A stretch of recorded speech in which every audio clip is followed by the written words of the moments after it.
Welcome into Second Down right here on ESPN Radio. Christian Gokel, glad to have you alongside on this Thursday afternoon on the precipice, Cody, of the NCAA tournament tipping off. We will have full coverage coming up for you at 5 o'clock as Texas Southern takes on Mount St. Mary's in the first game tip-off set for 5:10. That's going to be right here on our ESPN Coastal family of networks, and we will have full coverage for you all the way throughout the NCAA tournament. Tomorrow, wire-to-wire coverage all day of the first round games coming up. We'll dive into tournament talk here coming up on the show. Also, a lot of college football news to get into today. Big show coming up today. Just 2 hours of 3 and Out today, but a lot of fun stuff to discuss. We're going to catch up with Mark Bradley from the Atlanta Journal-Constitution. He's got some blogs out there that I think Georgia Tech fans should be very interested in hearing about. Also going to catch up with Matt Smith of SouthernPigskin.com. Mississippi State kicking off their spring practice today. They are the final SEC team to get their spring practice underway. Year 2 of Mike Leach over there with the Bulldogs. We'll catch up with Matt Smith and break all of that down. But Cody, breaking news last night coming out, Moses Wright, the big-time big man for the Georgia Tech Yellow Jackets, at least going to be out for round 1, probably out for round 2 if they get past Loyola. COVID-related issues there for the big man from Georgia Tech. But all of a sudden, you lose one of your top 2 players there, and everybody who's already submitted their bracket, Cody, starting to freak out a little bit there. Obviously, just hope he's healthy. But when you look at the impact of the game and inside the tournament, Cody, this is a big blow for Georgia Tech as they get ready for a really good 8-9 matchup against Loyola Chicago. I mean, Sister Jean's going to be in the house for Loyola. So, I mean, a tough matchup just became that much tougher. Yeah, I had him beating Loyola. Now I do not have them beating Loyola. I think they're going out first go. They really center that team around him. It sucks. I hate seeing this. Like it really breaks my heart seeing players wanting to play, but then this happens. It's 2020, 2021. It's what we're living in right now. So man. And you think about what Georgia Tech would have to do for Moses Wright to have a chance to get back in the tournament, have to beat Loyola and then probably have to beat number 1 seed. I say probably, like you'll have to beat number 1 seed Illinois to get to that third round there where you'd have a chance to get Moses Wright back. So a tall order coming up for Georgia Tech, but I don't think an unovercomable one. I think this is still a very close matchup, but like I said, it just all of a sudden it became that much harder for Georgia Tech without one of their big men. The last time he was like, I don't want to say out, but he was in foul trouble against Miami in the tournament, and Georgia Tech struggled without him. But you still have Jose Alvarado, who's been what Mark Bradley described as the straw that stirs Georgia Tech's drink. He's still there. And so I think the thing Georgia Tech has going for them is they're a scrappy team. And a lot of times you see these scrappy teams make a run through the first couple rounds of the tournament because they know how to play in close games. I mean, Georgia Tech knew how to close out against a top 15 Florida State team, last year's ACC champion. So I'm not going to count Georgia Tech out, but definitely a big blow for the Yellow Jackets there. Also, in news around the tournament, a new hashtag has popped up, hashtag not NCAA property. We have seen this now from a bunch of players that are going to be in the tournament using the tournament stage for this hashtag. The few guys that have really started putting this out there, Jordan Bohannon from Iowa, Isaiah Livers from Michigan, and Geo Baker from Rutgers. And a tweet from Geo Baker, the NCAA owns my name, image, and likeness. Someone on music scholarship can profit from an album. Someone on academic scholarship can have a tutor service.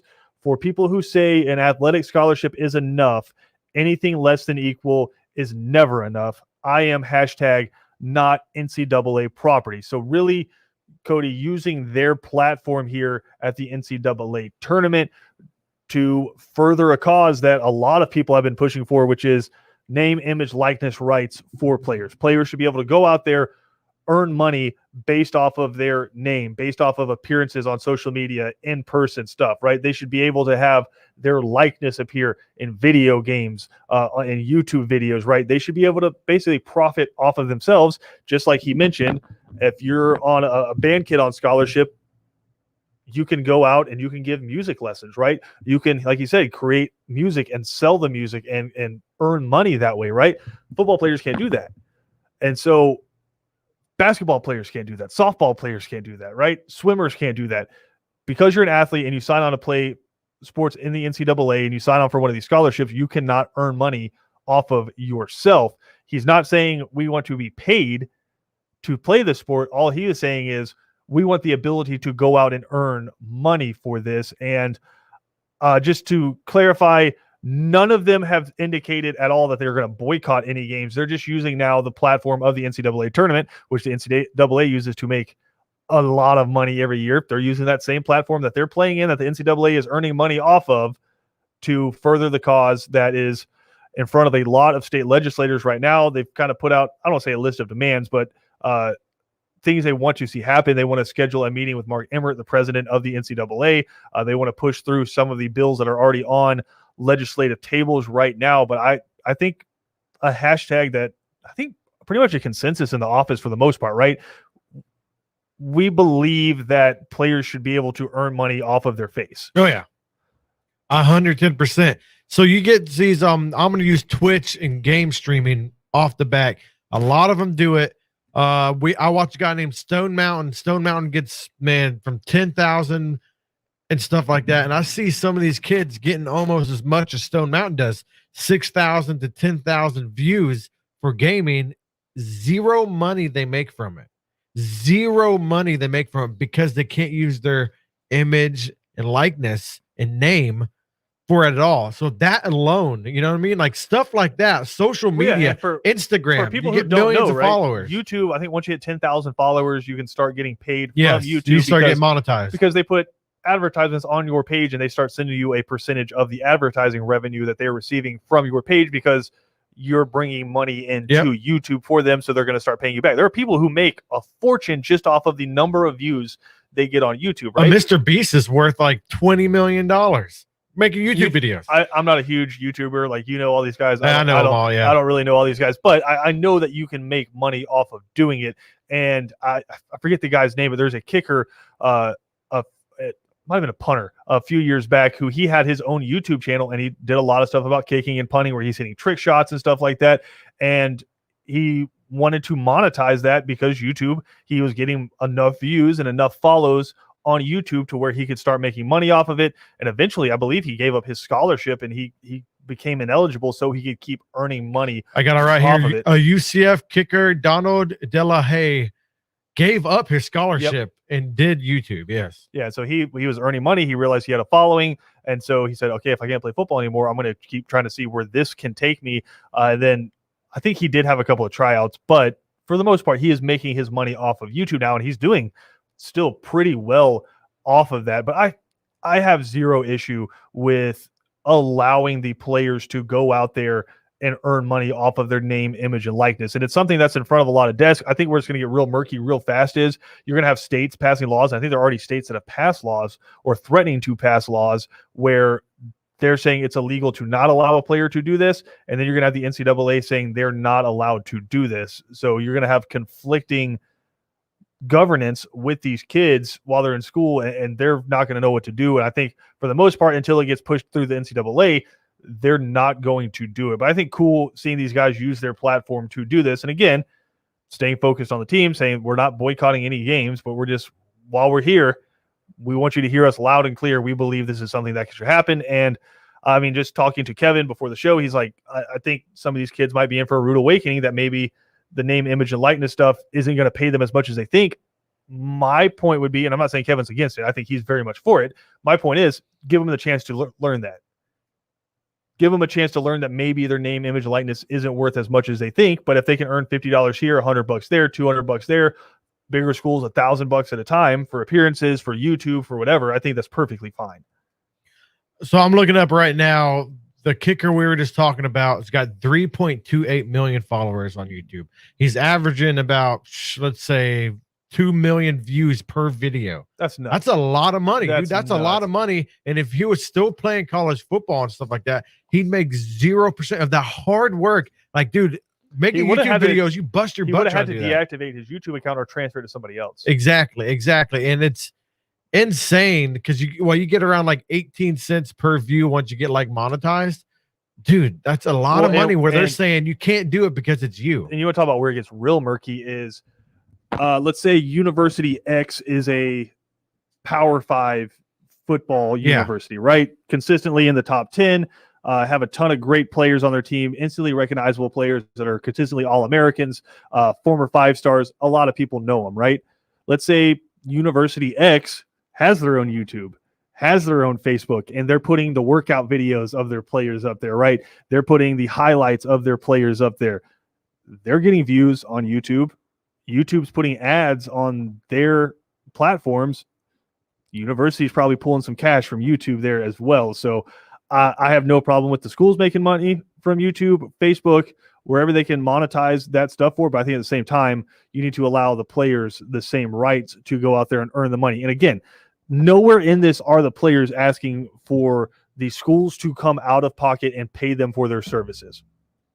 All they're asking for is the opportunity while they were scholarship athletes to go out there and be able to earn money based off of their face and based off of their name. I have zero problem with that. And I don't see why schools would have any problem with it either, because it's literally not costing you money at all. It's like you're saying with the music, like they can go teach lessons, even make actual music and sell it.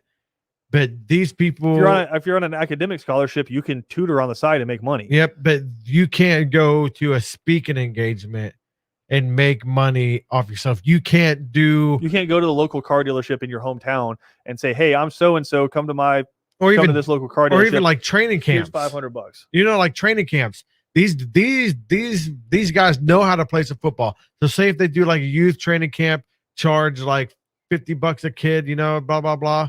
They can't do that. Cannot exploit their own expertise for money. Like they can't, and they deserve it. You know, they work hard.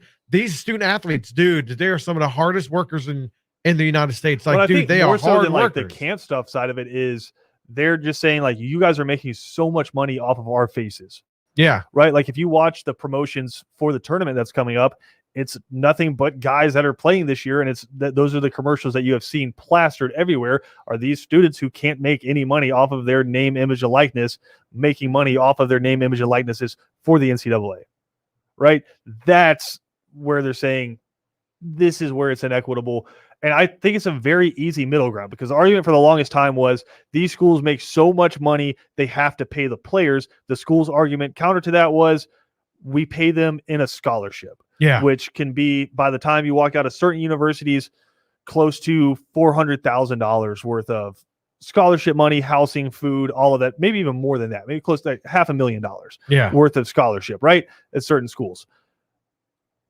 That's a different argument than saying we want to go outside and pull from a different revenue source than where you are already pulling money from. I don't see the downside. Maybe the schools or the NCAA thinks that the kids will pull money from their sponsors, but I highly doubt that. I think there's enough of a pool out there, like for, like you said, a kid who plays quarterback at University X to go out there and be able to stream video games and make money via tips from streaming those video games. Now, do I think it needs to be regulated and probably pretty close tightly? Yeah. And there's a lot of people who disagree with that. They think it should be completely free market. But when I say regulated, I mean, you don't want Booster for school or University X to be like, hey, if you come to school here, I'll pay you $2,000 a month for appearances for my local dealership, right? That's where it gets real murky, real fast, and kind of dirty. So that's one of the things that's going to have to be regulated. And that's where you can start going back towards who's donating versus who's paying these kids. And like I said, it's a lot, but it's definitely something that needs to be explored. We got more to come here on Second Down. We're going to dive into some of the matchups coming up from the NCAA tournament that we're looking forward to, but maybe not in the way that you think. Also, a lot of college football news to dive into as well here. We got more to come on Second Down.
Welcome back into Second Down right here on ESPN Radio. Christian Gokel, glad to have you alongside on this Thursday afternoon as we were just hours away now from the tip-off of the NCAA tournament. We are, of course, brought to you by the Uniform Source, 2 different locations in Savannah. It's never been easier to take care of all of your uniform needs. Some news to get to out of the college football world, Cody. I know everybody's focused right now on the NCAA tournament, but, college football, it never sleeps. A lot of news to dive into. We're going to have a new all-star game coming up in February in college football.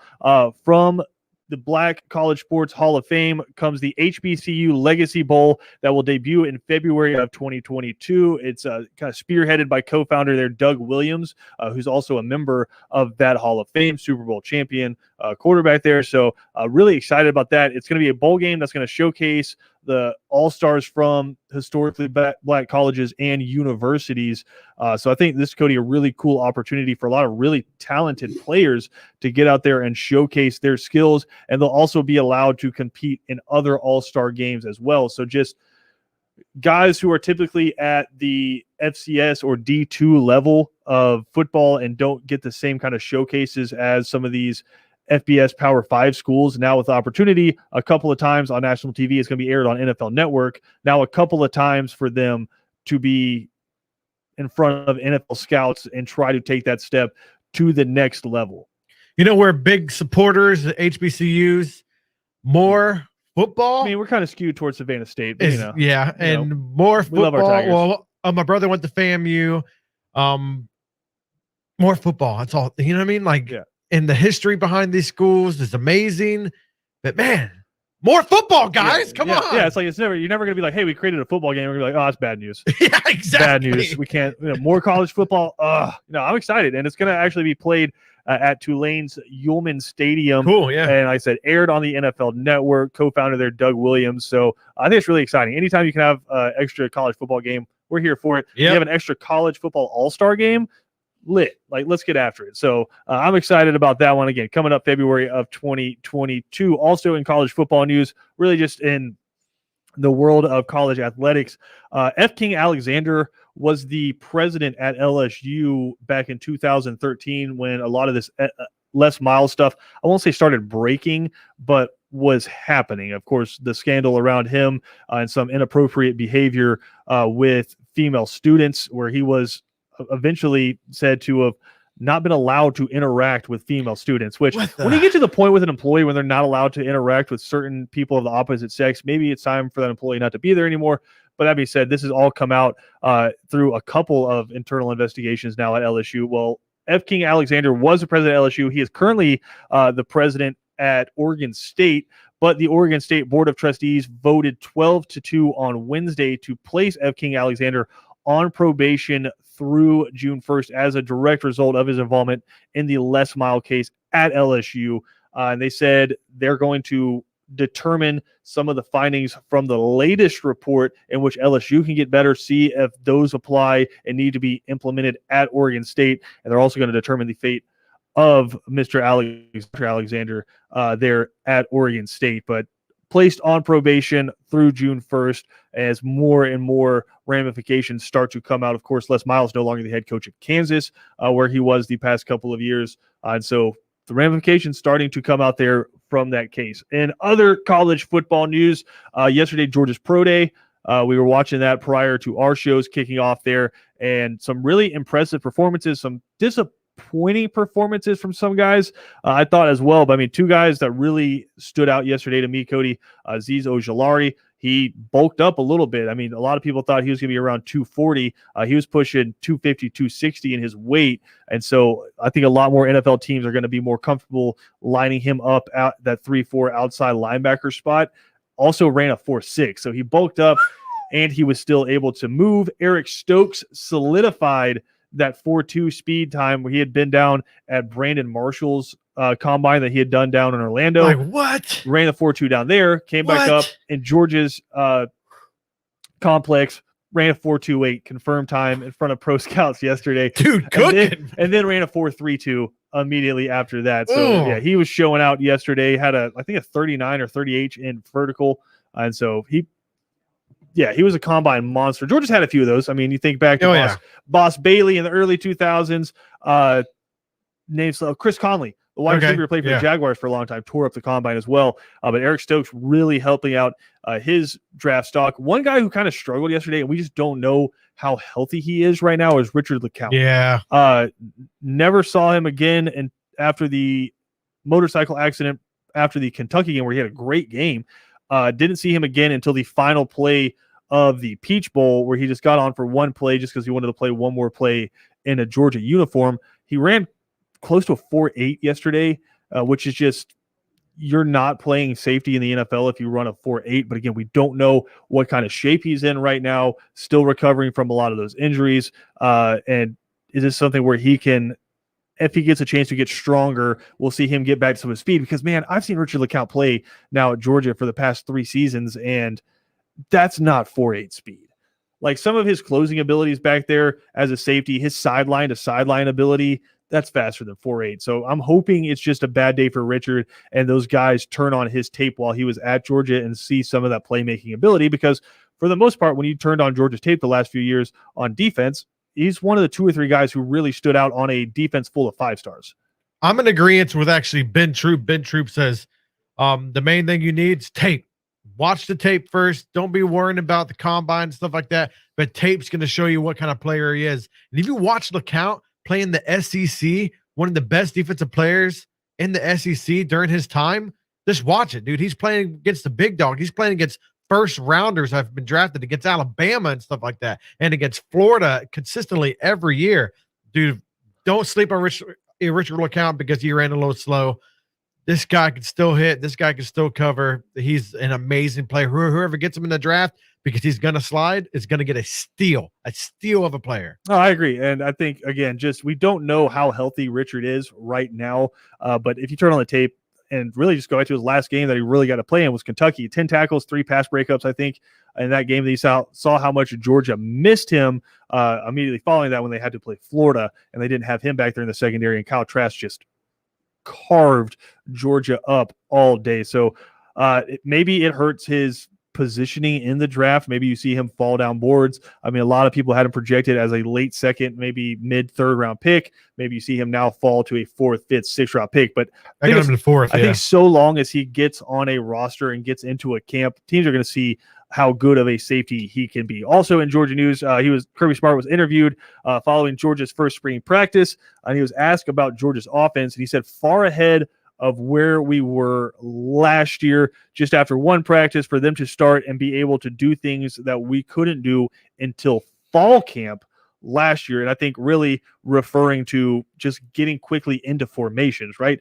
I mean, it sounds crazy, right? A major college football team can be slowed down by the fact that dudes don't know what the formations are, but you didn't have spring last year and you had a new OC coming in. So now he's saying, we've had a full year. These guys know what the formations are, so we don't have to wait for that. So now we can really get into installs quickly with these guys, and you don't have to so much rely on coaches anymore to teach these guys what to do with some of the small stuff. Now you have the veterans teaching the young guys what they need to be doing, where they need to be lining up, what the motions are for a lot of these formations. So it just allows you, Cody, to go that much quicker on offense. And really what Kirby Smart's saying is right now, for the first time in his tenure, the offense is ahead of the defense heading into spring, which probably has a lot of Georgia fans excited.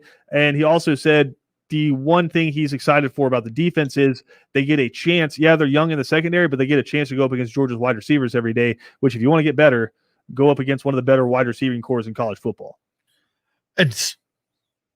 It's different to say the offense is going to overpower the defense at UGA. I'd be careful before I said overpower, because that defensive line still has Travon Walker, Jordan Davis, Devonta Wyatt, Nolan Smith, Adam Anderson. I'd be careful before I said overpower. Well, SEC's changed. I've heard it from multiple people that we've had on 3 and Out that it's going to be more of a passing, more of a pro type. So if they can get to the quarterback, they're still going to be amazing. Yes, but as we've seen last year, they're not as good as they've usually been. This offense to me is going to be better than the defense. And then I am excited to watch Georgia, because before with the Alabama and stuff like that, they had the defense, but their offense was just trying to keep up with the defense. Now this offense is going to be awesome to watch. I think there's going to be maybe a Heisman winner this year from Don't UGA, stop, you know stop, JT Daniels. I think he's going to be amazing. I think he's going to play lights out. Nope. It's going to be awesome. Also, the running back core you got, like you talked before, with you're now saying the reason why I don't think there will be a Heisman Trophy winner from Georgia, because there's just too much. Like, they're going to eat up too many yards from each other. There won't be a Heisman. No. I think they got a good running back coach in Del McGee. They don't have a good running back coach. They have the best running back, the coach. highest paid running back coach in college football, according to Dogs Daily on SI. I think this running core is going to be not as good as people think, but I think Cook is going to be amazing. He's my favorite one. I feel like Zeus is going to step back. I want to recap everything Cody just said. Georgia's offense is going to overpower Georgia's defense. JT Daniels is going to win the Heisman. Yep. Georgia's running back core isn't very good, but it's going to be good enough. It's going to be the best. Yes. I just want to recap everything Cody said right there. I mean, Cam, that was a lot to digest. Everything Cody just put out right there. I'm going to need to see it before I say Georgia's offense is going to overpower Georgia's defense, because Keely Ringo, I think, is going to be a really good corner for Georgia. You still have Lewis Seen back there playing safety. Whoever comes up at the other corner, whether it's Amir Speed, whether it's Nyland Green, I think it's going to be fine. But still, just look at the front seven, right? Nakobe Dean, Jordan Davis, Travon Walker, Jalen Carter, right, who's going to have to be fighting for playing time. Devonta Wyatt's coming back, Adam Anderson, Nolan Smith on the outside. Like, I understand Georgia's defense had some bad games last year. Florida cooked them, and Alabama tortured them in the second half. But also, I would go back and watch those games, Cam, and say a lot of that was because Georgia's offense could not stay on the field. And I don't care how good your defense is when you're playing Alabama, when you're playing Clemson, when you're playing Florida's offense last year. They're going to put up 28, 30 points at least. That's where you have to put the barometer, because they're that good. Even if you have the number one defense in college football, they're going to put up that many points because they're that good. Where Georgia lost, I think, those two games was the fact that offensively you couldn't keep up because you were rocking with your fifth guy at quarterback from a year before. You were rocking with an offensive line group that wasn't playing great last year, and when you're going 3 and out against Alabama and Florida and you're not holding serve, that game's going to get away from you really fast. Yeah, I agree. Defense wins championships at the end of the day. Alabama, their defense got better towards the end of the season. Same with LSU the year before. Georgia always has that household name. LeCount last year till he got hurt. DeAndre Baker is probably the best corner, or one of the best corners I've ever seen in my life in college football, and then Roquan Smith the year before. So they're going to try to find that guy this year, but I got to see it to believe it. Like you said, Clemson, that show us right then and there where we are offensively and definitely defensively. But defense wins championships. That's Georgia, and it's always going to be Georgia. It came back to bite Clemson last year. Clemson, for a while, has had great offense, but they've also had elite defensive play. That's why Brent Venables is the highest paid defensive coordinator. Makes a lot of money, more money than a lot of head coaches in the FBS, right? And it's for a very good reason. He's been unbelievable, but last year you finally saw it. The turnover finally caught up with Clemson. They weren't as great as they had been in the past, and Justin Fields threw 6 touchdowns against them. Like, that's what happens. With the defensive front that Georgia has coming back, I'm going to be real careful. And listen, Georgia's offense was better as JT Daniels took over down the stretch. Pretty good. They weren't elite by any stretch. They were down 2 scores against Cincinnati midway through the third quarter. So, and they had to scratch and claw and hit running backs over the middle and kick a last-second field goal to beat Cincinnati. So, Cincinnati was a good team. I don't know why you're talking about like they're a good team, but do you think Alabama is being held to 24 points against Cincinnati? No. Do you think Clemson last year is being held to 24 points against Cincinnati? I'm not saying they're going to be as good as Alabama and Clemson. They're not going to be. Well, that's the thought. I'm saying if you're saying JT Daniels is going to win a Heisman Trophy next year, then that's how good they would have to be. So he has to win a Heisman in order to be as good as Alabama. Like, if you can say that to Lamar Jackson and all the rest of them. Devonta Smith won the Heisman and Trophy Kyler Murray and all them, college football playoffs. Yeah, I'm not saying they're not going to go to college football playoffs. They're going to go, and they're not going to. Okay, so if you're not as good as Clemson and Alabama, how the hell are you going to the college football playoff? Because you have to play both of those teams. You'd have to play both of them. Yeah, I forgot about the schedule. Yeah, so you better be as good as those baby, it's going to be hot. Literally, this year right here. He's just going to be bookended. I'm sorry, Auburn, LSU, Texas A&M fans. If you're Georgia and you go to the SEC championship, your season will be bookended by Clemson and Alabama. So your offense damn well better be as good as one or both of those teams. I think there's going to be a chance. So I'm just, until you prove it and you get a really good team to prove it against week 1 against Clemson, until you prove it, I'm not ready to quite buy in on Georgia, because Bill Connolly did this. He said, he's not saying he's going to be, but he said JT Daniels has the best chance to be this year's version of Mac Jones, right? Where you had a few games at the end of the season where you start to see something, and then you take it to that next level and have a Heisman campaign the following season. Watch the last 3-4 games of Mac Jones in 2019. Compare those to the last 3-4 games of JT Daniels in 2020. Mac Jones was miles ahead of what JT Daniels was. Mac Jones was cooking Michigan in a bowl game, right? He had a couple of balls bounce off of receivers' heads against Auburn, but still, I think, put up 40 points in the Iron Bowl, right? Like, Mac Jones was cooking in that Alabama offense. JT Daniels in that Georgia offense struggled mightily down the stretch. I mean, they had to scratch and claw to beat like a 52-man Mississippi State team.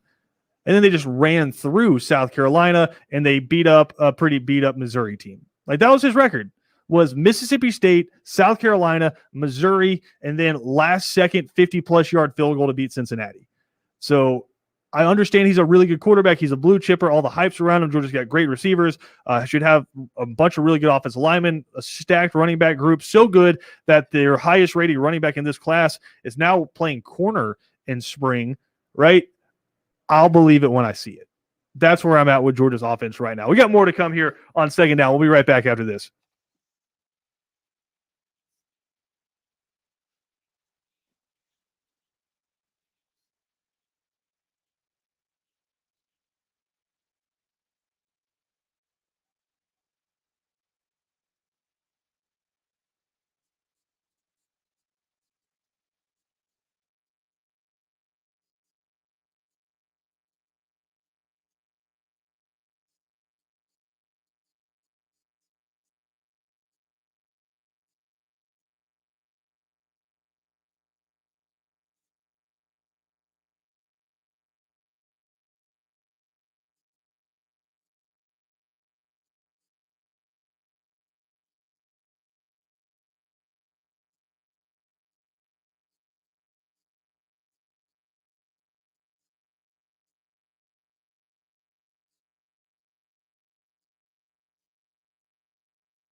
Welcome back into Second Down right here on ESPN Radio. There's still time to sign up for our ESPN Coastal Challenge on ESPN.com. Just head there, click on their tournament challenge, look up ESPN Coastal Challenge, and register. Pick your bracket.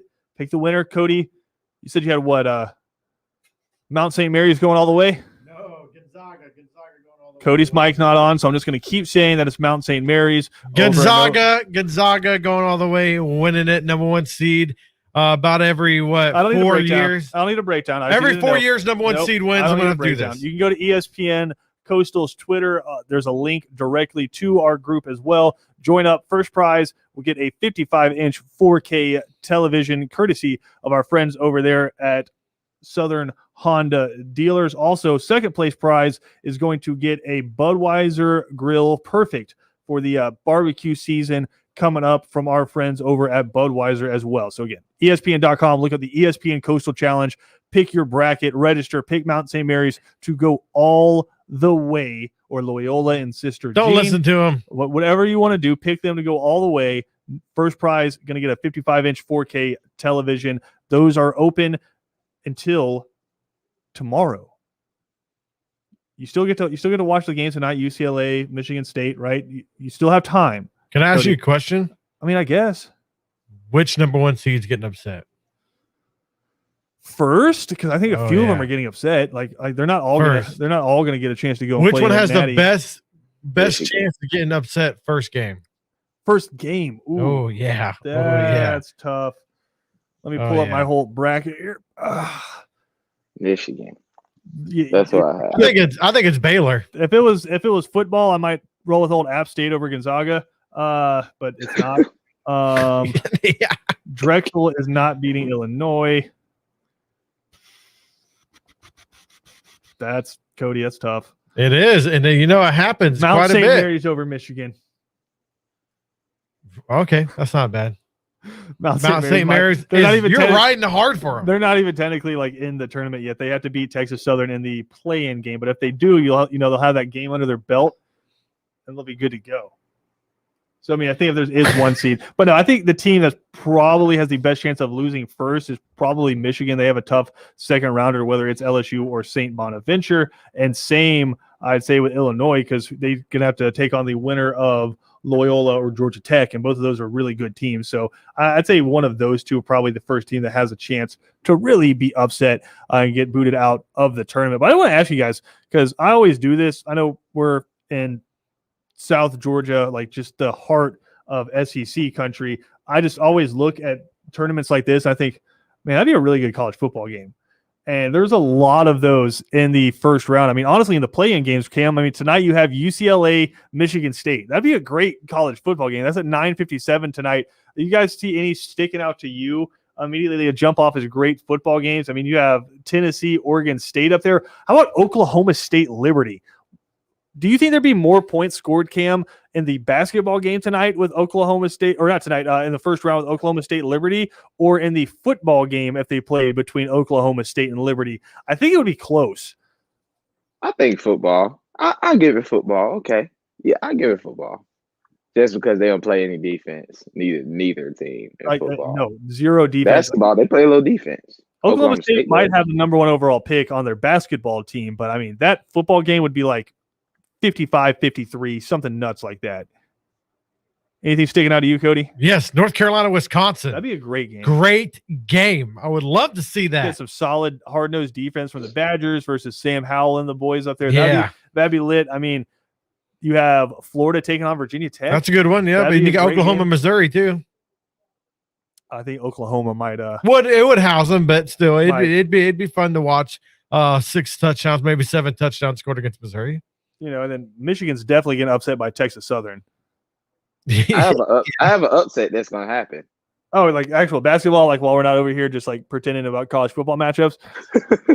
I have UC Santa Barbara over Creighton. I actually think that's going to happen. I just watched Creighton get beat up on by Georgetown in the Big East Championship, and that's my upset. Barbara, really? Yep. I think Santa Barbara beat Creighton. I just don't think Creighton's that good when I watch them play a 12-12 Georgetown team that won the Big East Championship. I just don't think so. Trivia question. Can either one of you I know it's not the same team, but UC Santa Cruz. Because whenever I hear like you see something, you see this, you see Santa Cruz. Can anybody tell me what the mascot for UC Santa Cruz is? I have a hat. This is why I ask. The top hat. No, I have a hat with their logo. Yeah. That's the only reason I ask. The Geckos? The UC Santa Cruz, not as crazy as you sound, but yeah, I mean it's crazier than that. Really? Yeah, they're the banana slugs. I dig that. I dig that quite a bit. I mean, there's their logo right there. Like I love. Oh, let me pull up on the freaking stream. That's a great mascot. I mean, just in terms of mascot matchups, you got a lot of great matchups in here as well. But again, ESPN.com, look at the ESPN Coastal Challenge, register, fill out your bracket, and you'll have a chance to win. As Cody pulls up my Santa Cruz banana slugs up on here. I mean, I'll bring in the hat next week. It's unbelievable. But register ESPN Coastal Challenge, and you'll have a chance to win a free 55-inch flat screen TV. If you come in second place, you get a grill. I mean, it's a win-win. I mean, Cam, how lit is that? Yeah, hey, let me go ahead, get that 55-inch, but I like that, though. That looks weird. That the looks banana weird. slug, man, that's interesting. Look, we have enough bulldogs, right? There's enough wildcats out there. We got plenty of Spartans. Give me some banana slugs. I dig it. That it's kind of like the Savannah bananas also. I mean, it's Savannah very bananas, unique, or the Macon bacon. Well, Savannah bananas is just, it sounds cool, right? Yeah. Macon bacon, it sounds cool. I don't think Macon is famous for its bacon, and Lord knows Savannah's not famous for bananas, right? It's because they sound cool. I like when mascots actually have a history behind them, and you can find that more in high school sports. Yeah. Like the Cairo, the syrup makers up in Cairo, right? You have Clarkston, they are the Angoras. And the story behind that is apparently back in the day, there was a train rolling through downtown Clarkston near Atlanta, and it tipped over, and it was carrying livestock, and a bunch of wild Angoras got out and just tore everything up in the town. Shut up. They named the high school after the Angoras. I think that's awesome. Glen Academy down the road, the Red Terrors, which there is a story, and this is on the official government Glen County website. They're called the Red Terrors because they needed a mascot, and they were trying to think of the scariest thing they could find. And the scariest thing they could find back in the 50s apparently was communism. And it's Red Terror. So like that's where the Red Terrors come from. So there's a ton of great stories. I love, like, listen, we got plenty of Bulldogs. We got plenty of Longhorns. Eagles.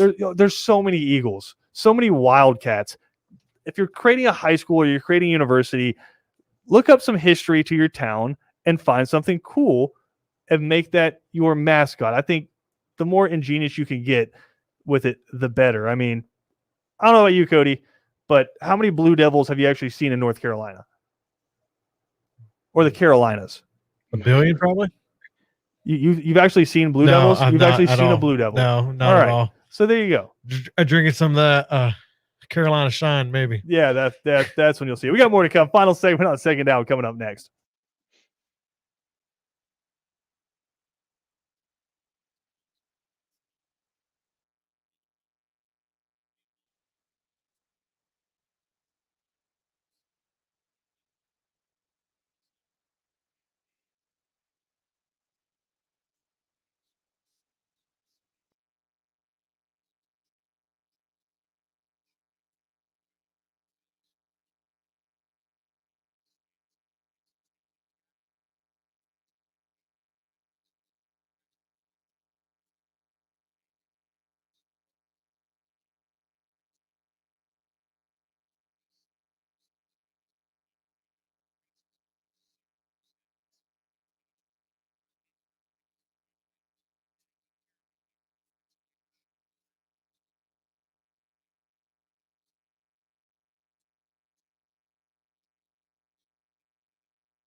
No second down tomorrow, but we will have wire-to-wire basketball coverage for you tomorrow. We actually have some basketball for you tonight, starting at 5 o'clock, when the first game tips off in the NCAA tournament. We'll have full coverage for you until the culmination, Final Four, and the national championship games in the NCAA tournament. Big show coming up next on 3 and Out. Mark Bradley from the Atlanta Journal-Constitution going to join us. You want to stick around for that, because Mark Bradley has picked Georgia Tech to go to the Final Four twice in his career. Once back in 1990 when they went, once in 2004 when they went, and he is picking them to go in 2021. Mark Bradley coming up in the 4 o'clock hour. We will talk to all y'all on Monday.